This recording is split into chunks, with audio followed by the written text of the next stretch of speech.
El tema que nos reúne el día de hoy es la metodología DDMRP, Demand Driven Material Requesting Planning, en la gestión de la producción. Entonces vamos a tratar un poco el tema el día de hoy y el invitado que nos va a comentar un poco sobre este tema, ya algunos lo conocen, es Juan Camilo Trujillo.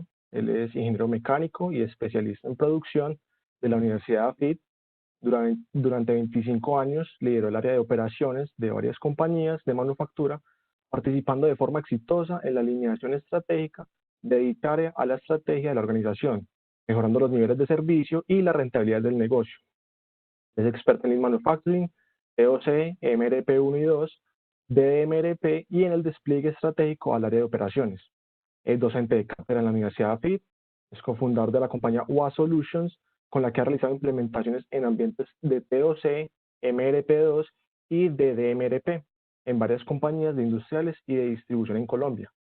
Su último cargo fue vicepresidente de operaciones de la compañía de empaque SA, para luego dedicarse de tiempo completo a la compañía UA Solutions como director ejecutivo.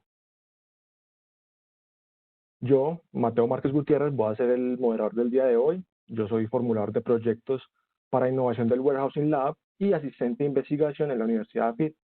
Soy ingeniero de producción y estudiante de último semestre de maestría en ingeniería con énfasis en operaciones y logística de la Universidad AFIT, y actualmente soy miembro del grupo de investigación en gestión de la producción y logística. Recuerden a todos que nuestros canales de chat y de PIR estarán abiertos para que vayan realizando sus preguntas y el invitado puede ir respondiéndolas. No siendo más, le doy la palabra a Juan Camilo para que comience su presentación. Mateo, muchas gracias. Hola a todos. Voy acá entonces ya a compartir la pantalla. Un segundo. Mateo, estás grabando, ¿no es cierto? Les contaste a todos que ya se está grabando. Es correcto. El evento estará disponible para todos. Se les hará llegar el correo y se encontrará en YouTube. Muy bien, perfecto. Ya están viendo mi pantalla, me imagino. Vamos a chequear aquí, por favor. Sí, es correcto. Muy bien. Bueno, muy bien. Esta es la continuación sobre el webinar que dictamos hace unos días, donde estábamos hablando sobre DDMRP. Les voy a contar primero un poco, pues, quiénes somos nosotros. UA Solutions es una empresa que ha trabajado en teoría de las restricciones, Sales and Operation Planning, DDMRP, y les voy a arrancar contando un poco sobre la historia basado en flujo.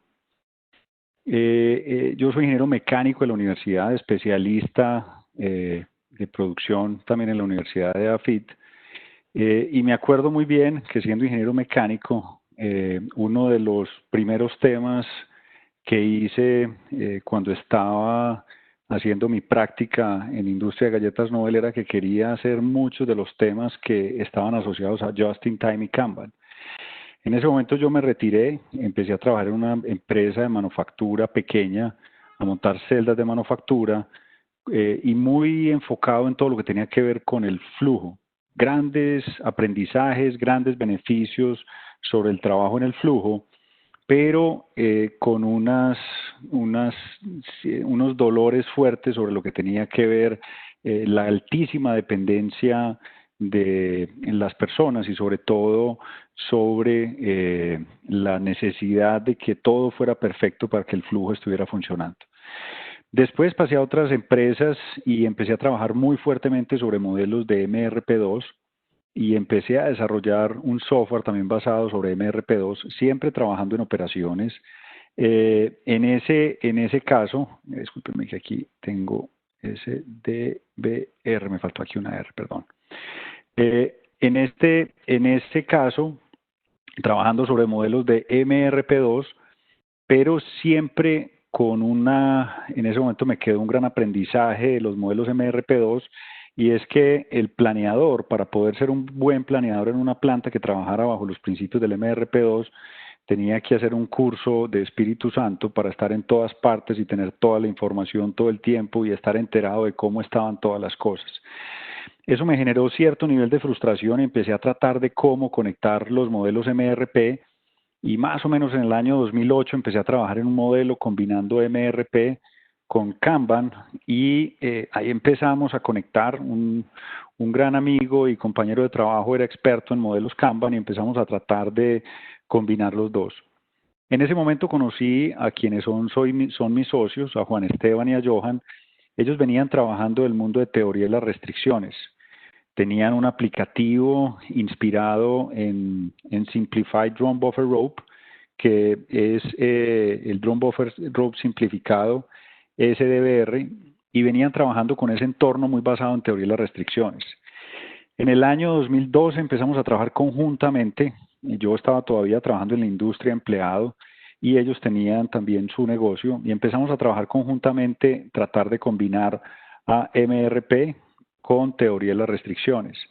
Más o menos en el año 2013, David Poveda, un colega que pues trajo y conoce muchísimo también de DMRP, fue el primero que trajo los principios de DMRP y nos empezamos a entusiasmar con eso porque veíamos que tenía todo lo que eran las combinaciones que nosotros veníamos tratando de hacer.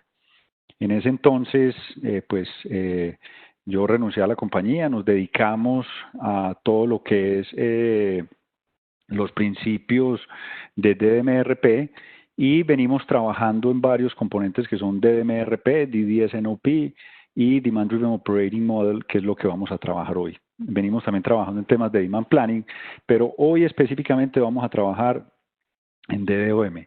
El webinar de hoy va a tener un componente de los aprendizajes que hemos tenido, pero también algunos de los componentes que hoy está ofreciendo DDOM o Demand Driven Operating Model sobre la metodología. Vamos a irnos un poco sobre lo que son los modelos de planeación tradicionales. ¿Listo? El MRP2, como ya les comenté, que fue más o menos Oliver Wright lo trajo, lo terminó de documentar más o menos por la década del 80, puso 3 elementos que eran muy importantes sobre el MRP1. Uno de ellos es la planeación táctica, ¿no es cierto?, que es donde entra el componente de planeación táctica, que tiene un input muy importante en el forecast, después tiene un ejercicio de planeación de la demanda, de gestión de la demanda, después corre por el ejercicio de planeación de ventas y operaciones y termina a nivel táctico con una planeación de recursos. Después entra a un nivel operacional donde en su orden empezamos primero con todo lo que es el MPS, el Master Production Schedule, después pasamos al MRP, que es la planeación de recursos de materiales, hacemos el ejercicio de Capacity Requirement Planning, si no es viable volvemos otra vez y arrancamos, y cuando ya es viable pasamos a lo que tiene que ver con la ejecución, donde empezamos a hacer la gestión de las órdenes de compra y de las órdenes de trabajo. Este es el camino que más o menos yo les conté que después más o menos por los lados del 2005 hacia adelante empecé a trabajar dentro de lo que era este modelo. Este modelo tiene grandes ventajas en lo que es la sincronización de los diferentes elementos, pero tiene unos inconvenientes y es que tiene un input muy grande sobre el forecast, sobre el pronóstico, y sabemos que hay 3 cosas claras sobre el pronóstico, y uno es que el pronóstico siempre comienza cerrado, segundo, mientras más lejos, más cerrado, y tercero, mientras más detallado, más cerrado. Pero este componente de la planeación táctica es muy interesante. El problema es que desde este forecast sale derecho a un nivel muy detallado, a veces por nivel de SKU, y pasa directamente al MPS. Ese MPS empieza a hacer este ciclo hasta que baja al Capacity Requirement Planning, y este es el ejercicio que en muchos casos yo llamaba la gimnasia del MRP. Uno terminaba de balancear estos 3 temas, se iba ya y tenía el MPS, después ya hacía una verificación de los materiales detallada, ya estaba ok en capacidades, ya estaba listo y en ese momento llega a ventas con una urgencia, o tiene un daño en una máquina, o tiene un problema. Entonces al final este rango operacional y uno tratando de sincronizar todo, a veces es muy complejo con estas entradas que hay. Recordemos que también está el otro camino, que es el de el Lean Just in Time, y recordemos que este es el modelo de las rocas y el agua. Recordemos que en el modelo de las rocas y el agua partimos de una base y partimos de la base de que las rocas son los problemas en la organización y que esos problemas son ocultos por el agua. El agua en sí es el inventario. Lo que nos enseñaron los japoneses con el proceso de las rocas y el agua es que se baja ligeramente el nivel del agua por medio del análisis de las 5 M's o el análisis de problemas. Empezamos a encontrar y a solucionar los diferentes problemas, volvemos a subir el nivel del agua, solucionamos los problemas y volvemos otra vez a ir bajando los problemas, volvemos otra vez a solucionar. Es un proceso de mejora continua, cultural, con una gran cantidad de trabajo, de estar encontrando problemas en los diferentes elementos, máquina, método, materia prima, mano de obra, todo lo que está asociado a él. Seguimos trabajando, solucionando, hasta que llegamos a un mundo perfecto en el que tenemos flujo, en el que tenemos unos niveles adecuados de inventario, en el que todo es perfecto. Todos sabemos que no necesariamente es así, nos pueden salir dos problemas que son inmanejables, y entonces al final el flujo nos puede poner en dificultades. Sin embargo, este proceso de mejora continua deja unos aprendizajes muy interesantes. Uno de ellos es la obsesión hacia el flujo, que es muy importante, y dos, ese proceso de mejora continua y de estar enfocándonos en dónde están los problemas. Sin embargo, requiere que todo esté funcionando bien. Después de unos años vino otra visión, que es la visión de teoría de las restricciones, en el que Goldratt nos plantea 5 pasos y aquí aparecen otros buffers que son muy interesantes. ¿Cuáles son esos 5 pasos? Los 5 pasos son: identifique la restricción, cuál es el proceso restrictivo que usted tiene al interior, e inclusive cuando surgió lo que era teoría de las restricciones también por la década del 80 y se fue ya poniendo más fuerte en la década del 90, la restricción muchas veces estaba al interior con respecto a la capacidad. Pero entonces se identifica la restricción, se explota y se sube, se mejora todo lo que se garantiza que la restricción da lo mayor de sí en esa explotación, se subordina todo el resto de la organización hacia esa restricción, y en ese punto 3 de la subordinación aparece lo que es el Drum Buffer Rope.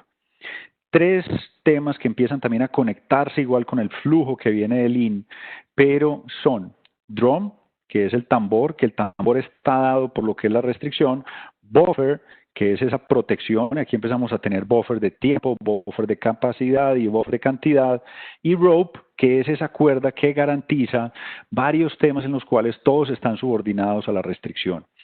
Tanto teoría de las restricciones como Lean dejan unos aprendizajes muy importantes sobre el flujo, que también Factory Physics lo toma, y es: ahogue la liberación, no tenga tanto WIP, tanto producto en proceso. Recuerde que existe una relación entre el producto en proceso y el tiempo de ciclo, es decir, el lead time, y empiezan a tener conversaciones similares, pero con una gran diferencia, y es que mientras el just in time nosotros estamos buscando porque en todas partes no tengamos rocas, acá simplemente teoría de las restricciones dice: venga, si usted tiene un problema muy grande con esta máquina, pues simplemente póngale buffers, protéjase, bien sea con un buffer de capacidad o con un buffer de tiempo o con un buffer de cantidad. Listo, entonces bajo este esquema empezamos a ver estas observaciones y entramos aquí a lo que ya es DDMRP. Como lo vimos en la sesión anterior,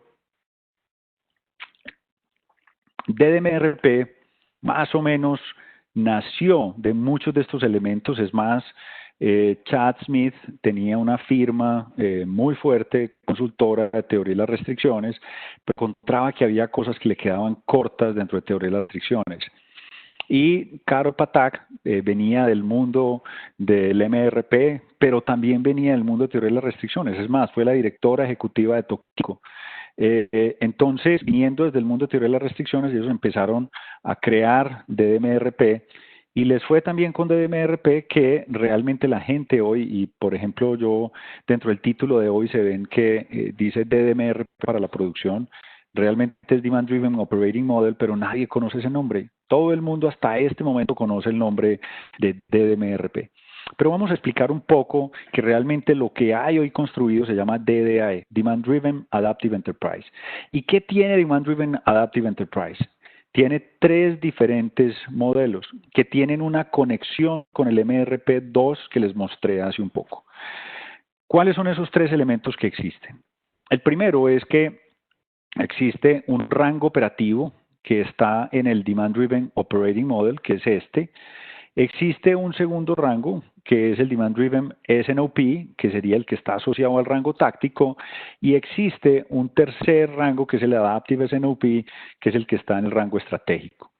Uno podría decir que aquí tiene una combinación de lo que hay con el SNOP tradicional y el MRP2, pero realmente tiene unos elementos distintos. Y quisiera hacer énfasis también aquí en algo. Cuando hablamos de DDMRP es solo este baldecito. DDMRP es la gestión de los buffers de cantidad. Pero del Demand Driven Operating Model tiene realmente 3 elementos que son los buffers de cantidad, los buffers de tiempo y los buffers de capacidad. ¿Y cómo se conectan los 3? Desde la Adaptive SNOP vienen todo lo que son los parámetros del plan de negocio que está dentro de un rango estratégico. Ahorita vamos a ver un poco los rangos en los que están montados. Desde el Demand Driven SNOP viene la configuración del modelo. Y aquí hay un gran cambio. Aquí no está el MPS. En el modelo de MRP2, el MPS es el pivote que conecta tanto lo que es el mundo estratégico con el mundo operativo. El MPS es muchas veces donde se hace esa conexión entre lo táctico y lo operativo. Aquí no se da esa conexión de esa forma, sino que se da una conexión a través de lo que se llama la configuración del modelo y la proyección táctica. Uno podría decir que este es un rango táctico, operativo y estratégico. El modelo de Demand Driven Operating Model opera, hace todo lo que es el proceso de planeación y devuelve lo que es el análisis de varianza. Hoy nos vamos a concentrar en esta parte de aquí, en el modelo operativo de DMRP. Voy a decir en este punto que el MPS, como se maneja hoy, que es una proyección de lo que se va a hacer en cada periodo de tiempo, desaparece como tal y se cambia hacia algo que se llama la proyección táctica y todo lo que tiene que ver la configuración del modelo de cómo va a funcionar el modelo operativo. Después, el Demand Driven SNOP, que es estratégico, que es táctico, que está en la mitad y que está haciendo esa revisión táctica, devuelve en las dos partes y hace unas proyecciones del modelo, innovación y recomendaciones estratégicas. Hoy muchos de nuestros clientes y amigos que están trabajando con estos modelos han encontrado que, por ejemplo, hoy los portafolios, hoy hay que hacer una revisión muy rápida de lo que son los portafolios. Hoy, más que nunca, el capital de trabajo es absolutamente importante para poder garantizar la supervivencia de muchos de los negocios. En ese sentido, dentro del análisis táctico que se tiene acá, muchas veces estamos dejando de tener esa obsesión hacia los costos, porque muchas veces el modelo de planeación MRP2 tiene una altísima influencia en los costos y en las ocupaciones de las plantas. En esta planeación táctica lo que estamos es haciendo un análisis y un balance entre estos dos elementos que tenemos. Muy bien. ¿Qué viene del lado derecho? Viene la innovación dirigida por el mercado y desde el lado izquierdo viene la demanda actual o la demanda real, que es la que entra directamente hacia el modelo operativo. Muy bien. Vamos a ver un poco y vamos a hablar sobre los rangos relevantes que tenemos. Normalmente la Adaptive SNOP es un rango estratégico, está conectado con el business plan o el plan de negocios, está muy conectado con lo que es la planeación estratégica y normalmente está en buckets anuales, chum, chum, chum, y debe ser más o menos de una visual de un año hacia adelante. Aquí entra lo que es el DDSNOP, entra y conecta el pasado, el presente y el futuro, y el DDOM o Demand Driven Operating Model, que es lo que tiene los 3 buffers, el triangulito que ya vamos a ver, está en el presente. Entonces, este esquema, de cierta manera, es el que entre este y este, es el que cambia contra lo que teníamos en el ejercicio del MRP2. Entonces, teníamos un rango estratégico, táctico, operativo. Estratégico, táctico y operativo. ¿Listo? Muy bien. Vámonos a entender un poco lo que es el Demand Driven Operating Model. Recuerden, DDMRP es la generación de las órdenes de suministro y está basado muy sobre lo que tiene que ver los buffers de cantidad o los amortiguadores de cantidad, los amortiguadores o buffers de inventario. Muy bien. ¿Qué tiene el Demand Driven Operating Model? Listo. El Demand Driven Operating Model son tres elementos que están dentro de un triángulo. El primer elemento, que es este, y lo vimos en la sesión anterior, quien se haya perdido la sesión anterior, donde explicábamos muy brevemente lo que era el DDMRP, en la página del Warehousing Lab está el video del webinar anterior. Y ahí hablo en más detalle sobre los 5 pasos de DDMRP. Muy bien, en este sentido tenemos entonces el motor, y DDMRP realmente es el motor de órdenes de suministro. ¿Qué es el motor de orden de suministro? ¿Qué significa un motor de órdenes de suministro? El motor de órdenes de suministro es que de acuerdo a la demanda real, ojo, aquí no existen las órdenes planeadas, sino asociado a la demanda real, pero obviamente estará configurado de acuerdo a la visual que tenga de esa demanda real. El motor genera 3 tipos de órdenes. Genera purchase orders o órdenes de compra, genera órdenes de traslado y genera órdenes de manufactura. ¿Listo? Así es, Luzma. Muchas gracias por la observación. Pueden ir escribiendo las preguntas en el chat. Yo voy a terminar de hacer la presentación y hacia el final empiezo a contestar las preguntas. Entonces, tenemos las órdenes de compra, las órdenes de traslado y las órdenes de manufactura. Hay empresas que dentro del modelo operativo solamente tienen el modelo DDMRP y al tener el modelo DDMRP pues no tienen este componente que es el de programación finita. Una empresa bien puede tener tranquilamente solo DDMRP, no DDOM. ¿Listo? En este sentido, las órdenes vienen sobre las órdenes de compra y órdenes de traslado y hacia este lado vienen las órdenes de manufactura. Las órdenes de manufactura entran al motor de programación finita y este motor de programación finita, el motor de programación finita es un scheduling. Y aquí tenemos la primera diferencia contra teoría de las restricciones. Muy bien. ¿Qué diferencia empezamos a tener contra teoría de las restricciones? Teoría de las restricciones, al menos el original, el primer teoría de las restricciones que montó Goldratt hace unos buenos años, que se llamaba Drum Buffer Rope, tambor, cuerda, amortiguador. Ese primer modelo tenía en el cual el drum o el tambor debía ser programado finitamente para tener de forma muy detallada cómo se estaba programando. En los momentos en los que teoría de las restricciones fue avanzando, por ejemplo, otras personas con unos aportes valiosísimos como Eli Schwagenheim sacaron otros libros y empezaron a encontrar que la restricción en muchos casos se había movido hacia el mercado. Es más, la restricción está en el mercado. Entonces, ¿qué sentido tiene programar de forma finita y detallada un recurso, sabiendo que al final tenemos que garantizar que todos los recursos de la organización estén sincronizados contra la demanda?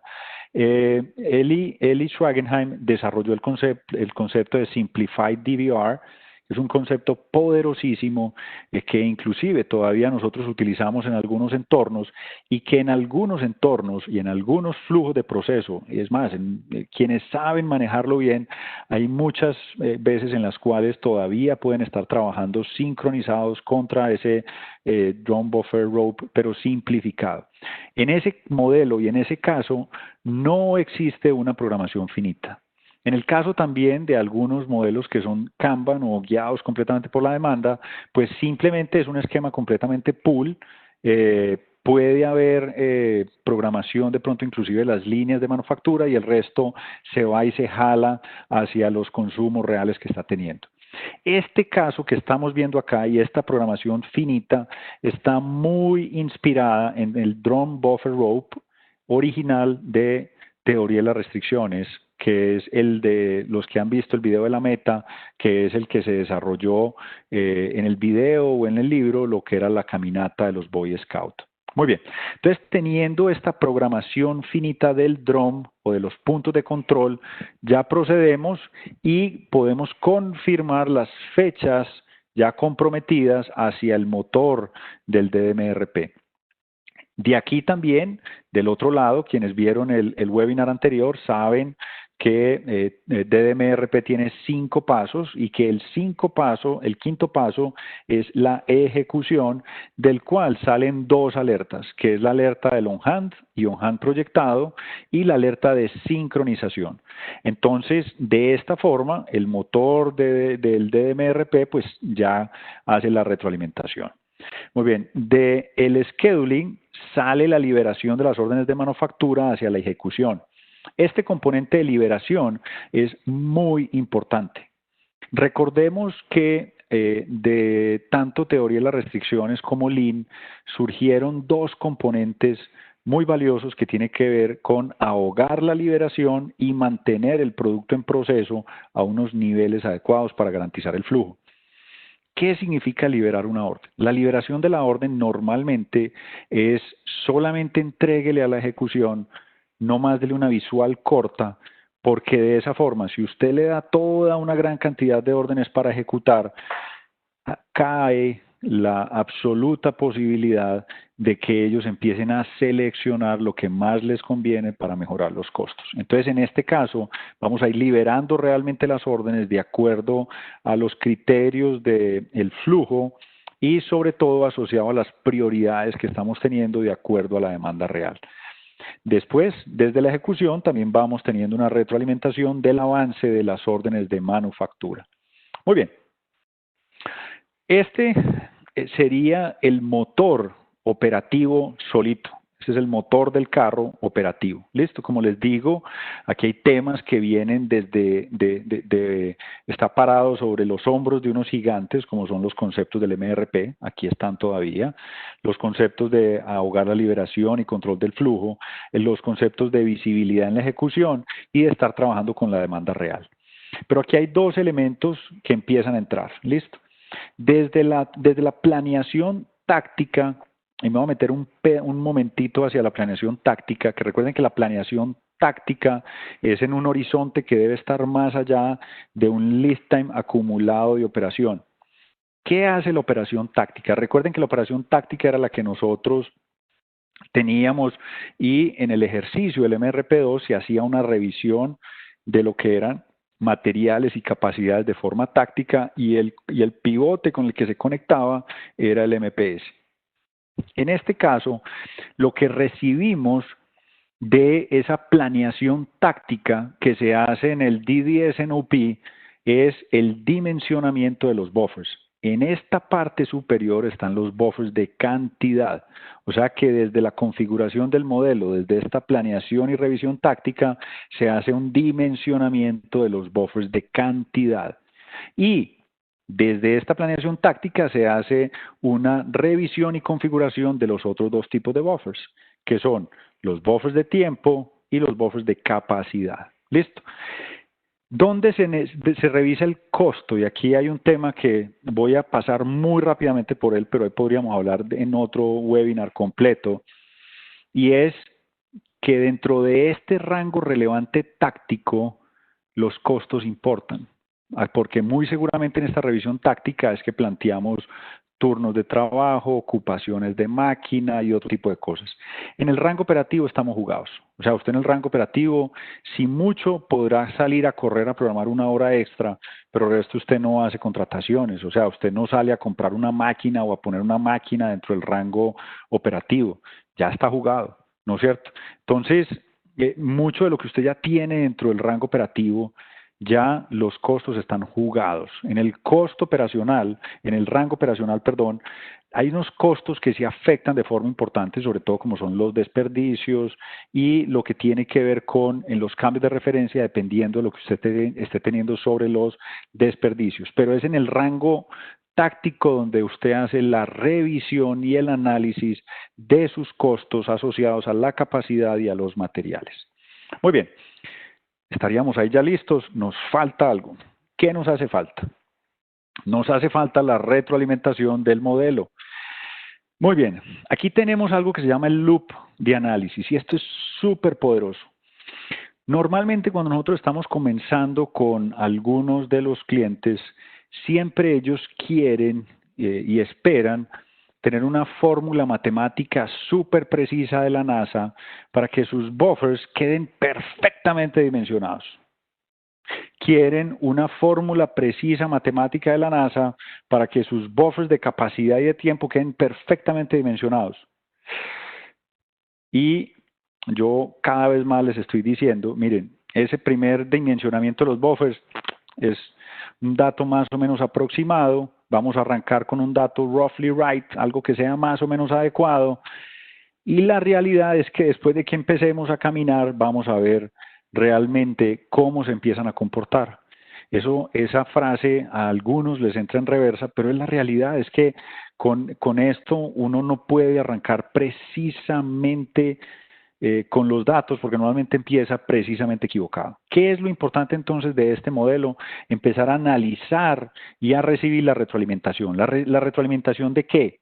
Hombre, este es el motor de generación, entonces saber cómo estamos haciendo la generación, si estamos pudiendo generar las órdenes en la frecuencia que lo estábamos pensando. Entonces, pues que digamos, hombre, no, como están dimensionados los buffers, me está haciendo una generación demasiado frecuente y por lo tanto se van a subir los costos de transporte o se van a subir los costos de cambio o las frecuencias que yo determiné no son las adecuadas o el planeador no está haciendo caso, ¿no es cierto? Este es el análisis que empezamos a tener. Por este lado empezamos a hacer una revisión de la penetración, porque esto es pura ejecución. Y dentro de la ejecución empezamos a ver realmente cómo empieza a ejecutar los buffers que tenemos diseñados. Venga, esos buffers, hombre, esos buffers ni siquiera entramos nunca a la zona roja de seguridad, nunca. Ah, bueno, están muy grandes, bájelos. Hombre, no, estos buffers están, se mantienen y mantenemos siempre de la lengua, nos ponen siempre a correr, está muy bajita la zona roja. Entonces empezamos a hacer también un monitoreo y a entender qué está pasando. Y aquí en la programación finita también tenemos una retroalimentación sobre la forma como lo estamos programando, cómo se está programando en los puntos de control, cómo están operando los buffers de tiempo, cuál es el análisis e impacto de la capacidad que estamos teniendo, porque otro de los aprendizajes y uno de los énfasis grandes que hace Eli Schwagenheim también es sobre el monitoreo de la capacidad, ¿no es cierto? El monitoreo de la capacidad es esencial y es absolutamente importante. Entonces, toda esa información llega. Este es un análisis táctico, de aquí hago nuevamente una revisión y de aquí nos devolvemos nuevamente hacia lo que tiene que ser la configuración. Muy bien, en este triángulo está el modelo operativo Demand Driven. ¿Listo? Muy bien. ¿Qué empieza a ver en la programación finita? Aquí me permito un poco como mostrarles cómo se empieza a ver esto. Nosotros tenemos acá una programación detallada de los recursos, pero más adelante van a ver una pregunta y muchos de nuestros clientes y amigos quisieran programar finitamente todo. Recomendación, no caigan ahí. Todos, yo no sé por qué los seres humanos nos gusta controlar todo. No necesitamos controlar todo. Céntrese en su drum, céntrese en su proceso estratégico y el resto alinéelo y sincronícelo a él. ¿Listo? Esa frasecita que estoy diciendo no es fácil y en algunos casos y con algunos clientes me cansé de luchar con eso. Listo, prográmelo todo, solamente sepa que va a tener más trabajo y va a tener que estar haciendo más reprogramación. Muy bien, ¿qué tenemos acá entonces? Después de tener la programación finita y detallada en el DROM, de aquí salen los ropes, que fue lo que nos enseñó anterior las restricciones, las cuerdas hacia los otros recursos y vamos a terminar de sincronizar el programa basándonos en esto. Pregunta, ¿en algunos entornos nos tenemos que meter en todo este enredo de DROM buffer rope? No. Este enredo es necesario y es importante cuando usted necesita tener una programación fina de, por ejemplo, plantas que son tipo A, plantas que son de ensamblaje, y usted necesita tener muy claro cuáles son todos los recursos, en qué momento tienen que estar llegando, porque si le falta un recurso, pailas, no llegó. Dos, entornos que tienen problemas crónicos de capacidad o que tienen problemas en los cuales los cambios de referencia tienen unos impactos hacia adelante y hacia atrás y necesita sincronizar bien los recursos. En esos sentidos, usted puede montarse en un esquema de estos. El otro, y esta es una recomendación, ponga el DROM al final, ponga el DROM en el último recurso, sincronícelo contra los buffers de cantidad o de capacidad y trabaje con algo muy similar a lo que plantea Schwagenheim en DROM Buffer Rope, en Simplified DROM Buffer Rope, y sincronícelo hacia eso. Aunque lo puede hacer también de esta forma, porque lo puede también conectar hacia los buffers de tiempo y los buffers de cantidad y sincroniza el resto de los elementos hacia ese punto. Pero recuerde, la capacidad es crítica. Muy bien, vamos a ver lo que es esos tres elementos que les contaba de retorno hacia la revisión táctica. ¿Cuáles son los tres elementos de retorno hacia la revisión táctica que tenemos que revisar? Les contaba que tenemos que hacer un monitoreo de los buffers de cantidad en lo que es el flujo neto o la planeación y el on-hand, que es la ejecución. De aquí salen unos componentes importantes de esta revisión. Tenemos que hacer una revisión táctica de los buffers de capacidad.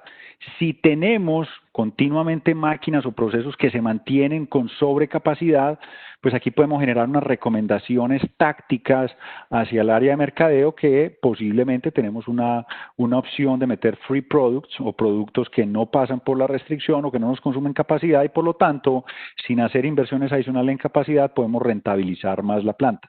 O si continuamente estamos entrando en zonas rojas de capacidad y estamos trabajando todo el tiempo a sobrecapacidad, esto tiene unos impactos gigantes en el lead time, en el tiempo de ciclo de la planta y por lo tanto plantas que están siempre que están en sobrecapacidad tienen una altísima probabilidad de empezar a tener problemas en entrega, correr, cambios de referencia y otro tipo de cosas.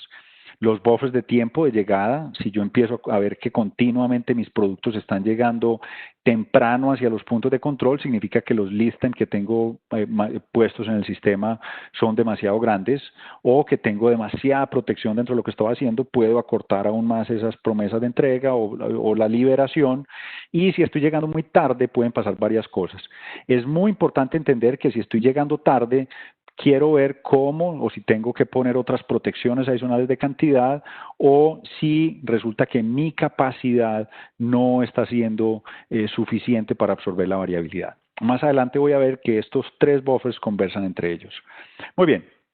Vamos a hablar muy rápidamente sobre 9 supuestos que debemos tener en cuenta en el modelo operativo de Demand Driven en la planta. Muy bien. El primero, el principal objetivo de un modelo operativo guiado por la demanda, como su nombre lo dice, es conectar los activos con la demanda real. O sea, esa debe ser la obsesión. No estar conectados contra un forecast, sino buscar cómo nos conectamos lo más directamente posible contra la demanda real. Recuerden los tres principios básicos de los pronósticos. Empiezan mal, cuanto más detallados, más equivocados y cuanto más largo, peor.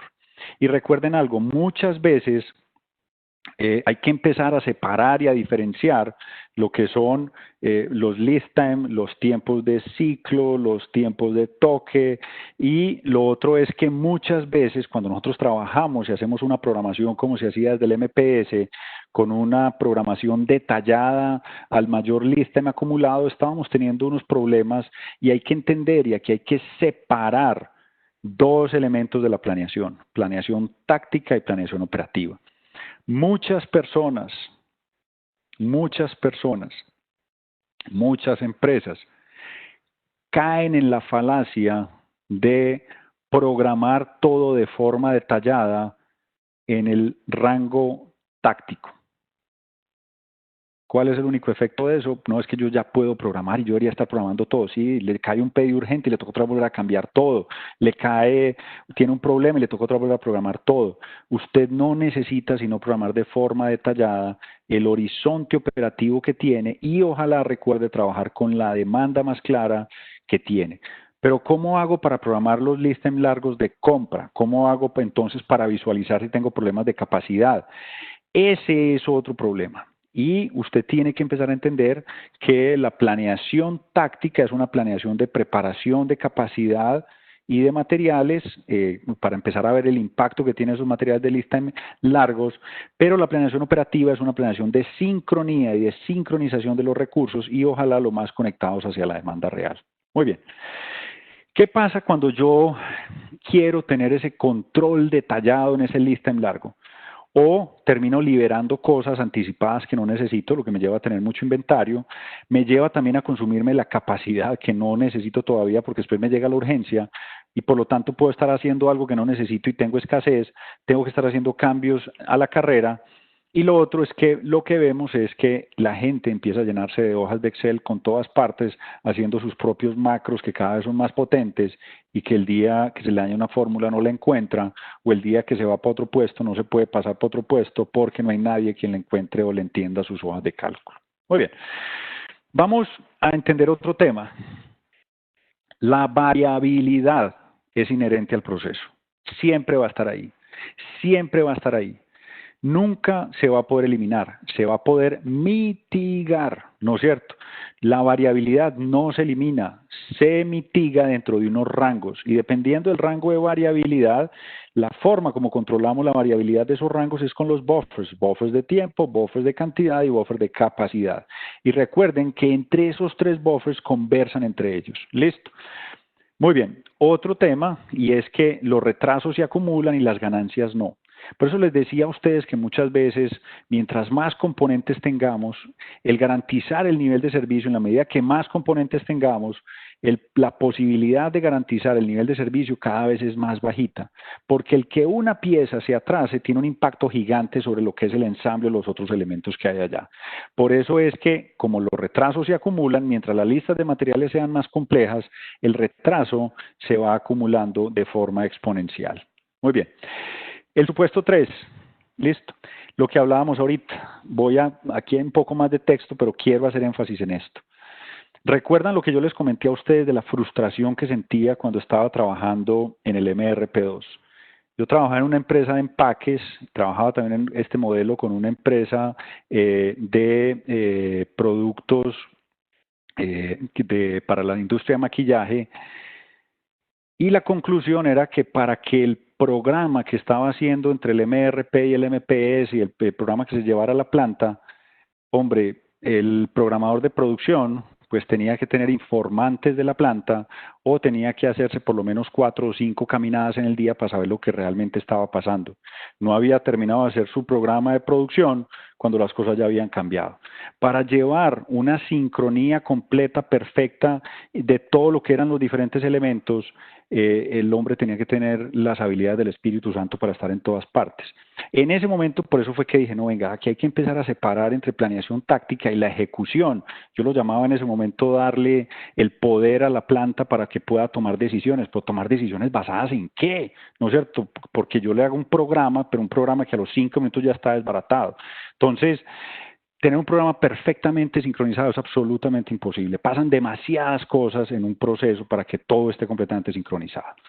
Muy bien. El otro es que en alguna parte tenemos que tener un punto de desacople. En alguna parte tenemos que poner inventario y ese desacople tenemos que pensar estratégicamente dónde lo ponemos y donde pongamos ese desacople, que esto hace parte del ejercicio de DDMRP que vimos en el webinar anterior, ahí es donde se rompe la variabilidad y podemos también acortar los ciclos de programaciones. Listo, los horizontes. El otro es que al final los buffers tienen que verse como un activo. Ese inventario que estoy posicionando en alguna parte, tengo que encontrar la forma de analizar y de revisar cómo está funcionando, si sí están dando los objetivos y por eso la retroalimentación que hago hacia la planeación táctica es tan importante. Supuesto 6, y este es muy importante. Yo me acuerdo que uno de los primeros ejercicios que empecé a hacer cuando empecé a estudiar la parte de Lean era el balanceo de capacidad y desarrollé unos juegos en producción donde trabajaba con plantas balanceadas. Aquí hay algo en lo cual también esto lo aprendí en la especialización de producción con Jairo y con todo lo que es el equipo de la especialización, donde hacíamos muchas simulaciones. Y uno de los aprendizajes es que una planta balanceada, una planta sin buffers de capacidad, es un unicornio, o sea, eso no existe. Al final nosotros tenemos que tener algún nivel de protección de capacidad. ¿Vale plata? Sí. pero vale más plata o el lead time largo, o el tiempo de entrega más largo, o el buffer de cantidad, o el buffer de tiempo. O sea, todo vale plata. Entonces, por eso nos devolvemos otra vez hacia lo que era el lean. Bajar la variabilidad debe ser muy importante.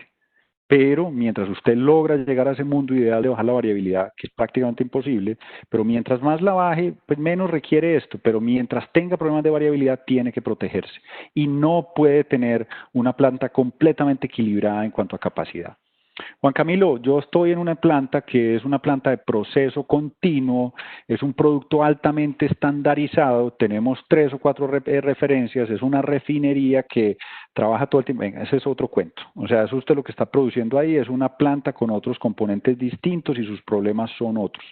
Pero esos problemas suyos son el problema del 3% de las personas que están trabajando en producción. Ahí hay otras obsesiones y otros cuentos distintos. Muy bien. ¿Qué es importante entender? Que cuando un gerente o alguien del área financiera entra a una planta y ve una máquina parada, piensa en el costo. Entonces, muchas veces cuando estamos centrados en el costo, lo vemos de esta forma. Si no estamos teniendo una buena ocupación, estamos perdiendo plata. Si estamos por aquí, estamos bien. Si estamos aquí casi al tope, bien, estamos bien. No, señor, tenemos que centrarnos en el flujo. Hay que entender que también estar con sobrecapacidad tiene unos impactos grandes en el flujo, en las entregas y tiene otros sobrecostos que son ocultos. Muy bien. Vamos a hablar sobre la relación que se tiene entre los 3 tipos de buffers. Nosotros podemos tener buffers de capacidad que mitigan la variabilidad, protegernos con un buffer de tiempo y protegernos con un buffer de capacidad. Pero también podríamos nosotros tener algo en lo cual, si tenemos más variabilidad, pues tendremos que tener seguramente o un buffer de tiempo mayor o mayor inventario. Si uno tuviese, por ejemplo, un buffer de tiempo más grande, posiblemente pues va a tener también un mayor control y va a mitigar la variabilidad en la planta y puede que el buffer de cantidad sea más pequeño. Esto realmente a mí me gusta explicar que los 3 son dinero. Usted puede tener capital de trabajo en los buffers de cantidad. Si usted tiene un producto que es absolutamente estándar, seguramente su capacidad es muy costosa y sus costos fijos son supremamente altos. Entonces, posiblemente su apuesta estará más enfocada hacia disminuir la variabilidad y tener unos muy buenos buffers de cantidad en todos. Analizar el portafolio será absolutamente primordial e importante. No, yo tengo un negocio que tiene una altísima relación de productos make to order contra productos make to stock. Pues entonces sus buffers de cantidad de producto terminado no serán posibles, le va a tocar invertir un poco más seguramente en capacidad, muy seguramente va a tener que hacer un ejercicio de drum buffer row para poder sincronizar y poner buffers de tiempo hacia el final de la línea. Los 3 están correlacionados y usted decide dónde pone la plata. Si la pone en capacidad, en cantidad, o si alarga un poco sus tiempos de entrega, porque recuerde que un buffer de tiempo significa que es un tiempo insertado dentro de la entrega para poder garantizar y absorber la variabilidad. Muy bien, supuesto 7, los lotes. Los lotes siempre son un dolor de cabeza en nuestros debates, porque existe la obsesión de que los lotes pueden afectar infinitamente el costo de cambio y por lo tanto afectan a las plantas de producción.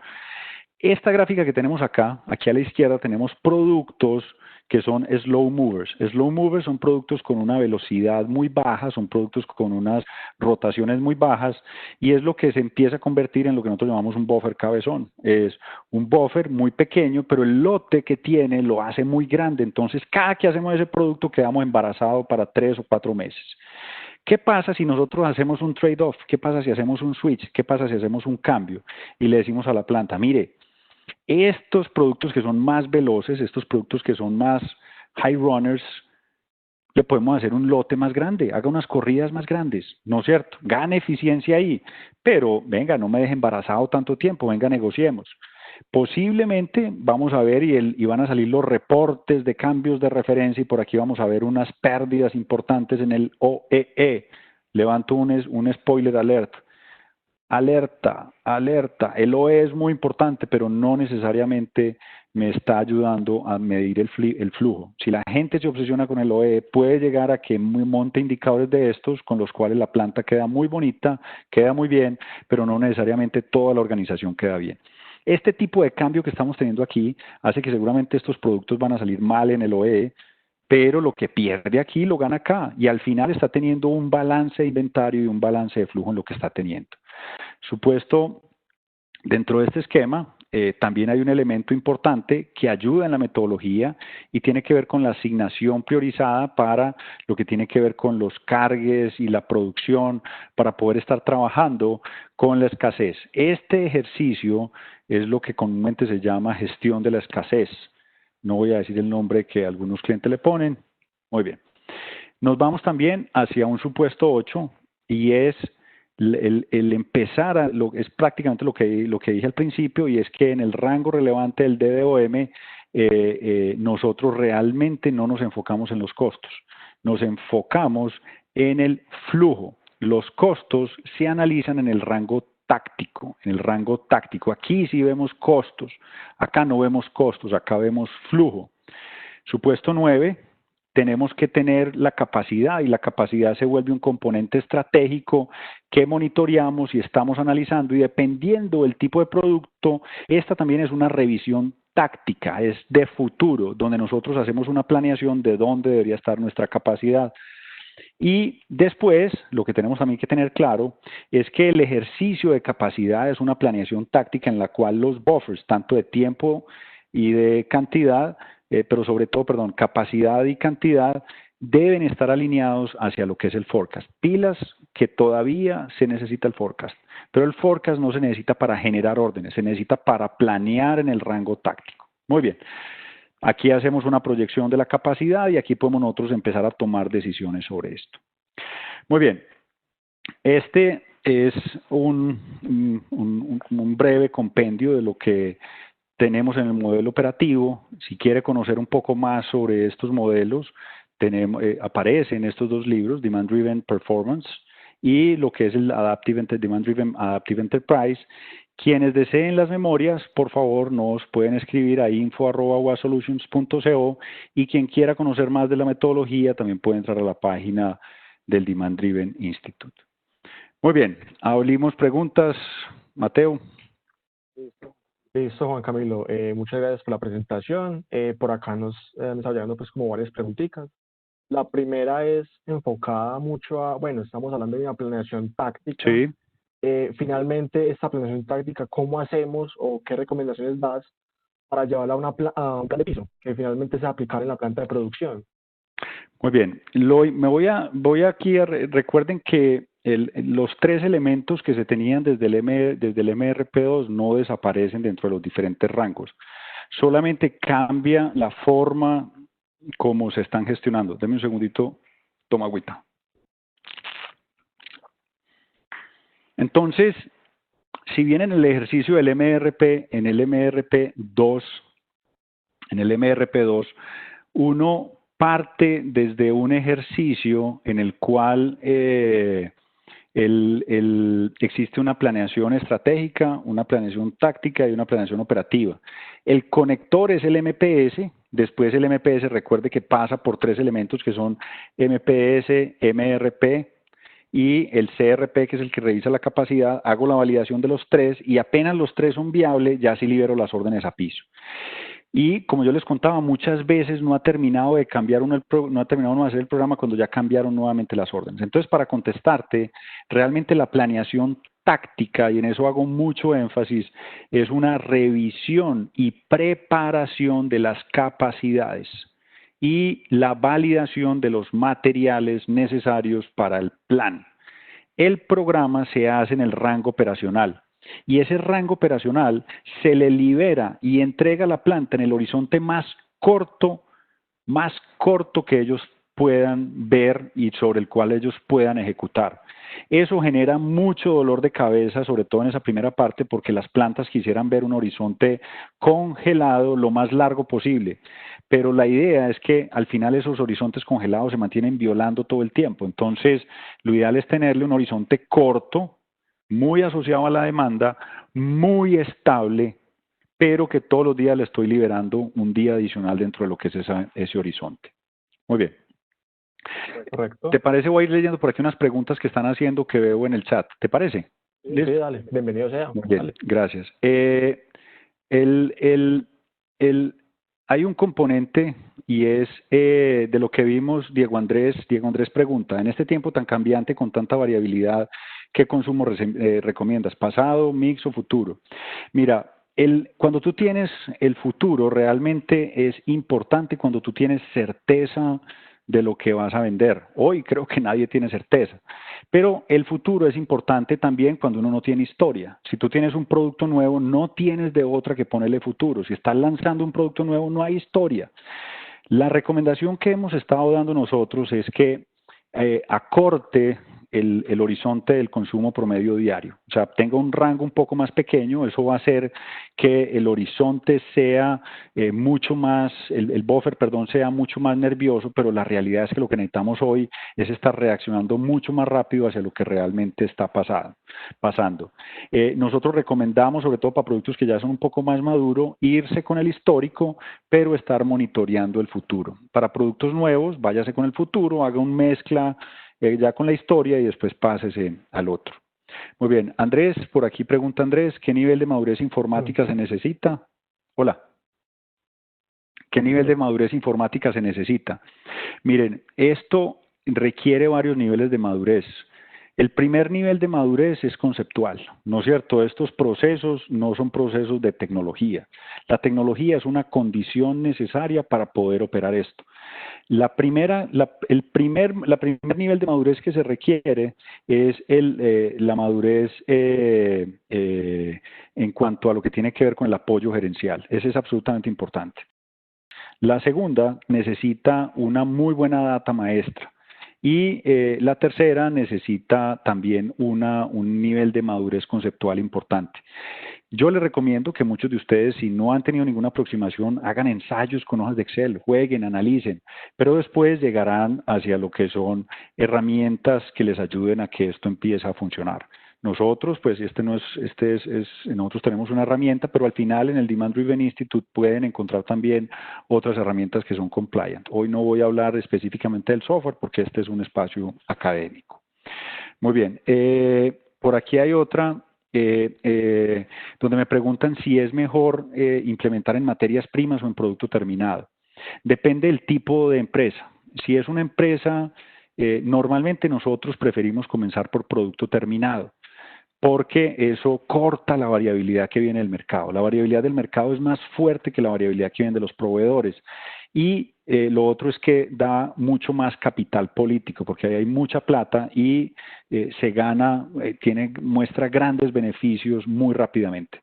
Pero si usted es una empresa que tiene una mayor participación de productos make to order o producción bajo pedido, pues no tiene como poner buffers de cantidad de producto terminado y la recomendación es irse hacia los materiales. O si tiene una gran cantidad de materias primas y materiales con las que está sufriendo, arranque desde los materiales. Muy bien. En la demanda real, ¿qué metodología realizar y qué horizonte debo analizar? En la metodología de DMRP, pues lo ideal, y ahí está, los horizontes están muy asociados y como les digo, el horizonte de análisis que debo tener está asociado mucho hacia la variabilidad de la demanda. Por ejemplo, si yo tengo un producto que tengo un elevado síndrome de fin de mes, y yo estoy poniendo 15 días de consumo promedio diario, pues me va a enloquecer, porque los primeros días del mes no va a tener casi demanda y al final del mes voy a tener el pico. Eso depende de los análisis que se empiecen a hacer y uno puede empezar a graficar cuáles son los parámetros de demanda para empezar a encontrar cuál es un horizonte adecuado que me dé una adecuada foto de lo que está pasando. A nivel táctico, a nivel táctico, lo que tiene que ver con la granularidad del forecast. Hay que entender el para qué del forecast. ¿Listo? Muy bien. Por ejemplo, si a nivel táctico, para hacer un análisis grueso de materiales y de capacidad, yo no necesito a veces llegar a un nivel de detalle de SKU, pero puede pasar que esté asociado a una referencia específica, que tenga un material de empaque único con un problema, y ahí lo debo llegar de pronto a ese nivel de a ese nivel de detalle. Lo otro es que lo que mata a estos y a todos los modelos no necesariamente la demanda regular, sino la demanda extraordinaria. ¿Qué es la demanda extraordinaria? Promociones, introducción de nuevos productos, salidas de productos, cambios de precios. Cuando uno tiene estos cambios súbitos de la demanda en los ejercicios de gestión de demanda, sí debe llegar a unos niveles que tenga aquellos cambios que generen unos impactos importantes sobre la planeación de los buffers. Muy bien. Vamos con la última, Sí, Juan, ¿te señor. parece? Sí, señor. Aquí hay una pregunta donde dice, con el tema de madurez conceptual en otras empresas multinacionales, donde predominan los KPIs tradicionales, aquí le digo que estamos en serios problemas, porque normalmente estas otras empresas tienen una obsesión por los costos, por la ocupación de la planta, por los kilogramos hora hombre. Ese puede ser un inconveniente, ¿no es cierto?